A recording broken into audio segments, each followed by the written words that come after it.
আল্লাহু আকবার, আল্লাহু আকবার। মানুষের মাথায় আল্লাহ কি পরিমাণ বুদ্ধি দিছে দেখেন।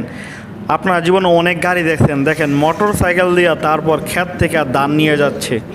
মাশাল্লাহ, আল্লাহু আকবার। দেখেন একবার চায়া কি অবস্থা। ধান খেতে জীবনে দেখেন মোটর সাইকেল দিয়ে নিয়ে যেতে, ধান খেতে তো ভাই ঠিক মতো ট্রাক্টরও যাইতে পারে না। দেখেন কি অবস্থা। আল্লাহ তাদের মাথায় কত পরিমাণ বুদ্ধি দিছে। একে একে আর কি রানিং, কি গতিতে চালায় দেখেন। আস্তে ধীরে তেমন না, ফুল গতিতে চলে মোটর সাইকেল। দেখছেন ধান ক্ষেত দিয়ে, মানে পুরাই জাম ফুন্ডার আমরা বলতাম না ছোটো সময়, ওই রকম দেখা যায় মোটর সাইকেলগুলা অবস্থা। আল্লাহ আকবার, আল্লাহ। মানুষের মাথায় এই দেন একটা আসছি, মানে যদি আপনার ধানের বস্তা নিয়ে যায় তাহলে মোটামুটি একটু ধীরে সুস্থিরে যায়, আর যদি আসে মানে এভাবে খালি গাড়ি নিয়ে আসে মোটর সাইকেল তাহলে ফুল স্পিডে আসে। দেখেন অবস্থা, এই দেন কি স্পিডে মোটর সাইকেল চালায় তারা এই ক্ষেত দিয়ে ভাই। এইসব ড্রাইভার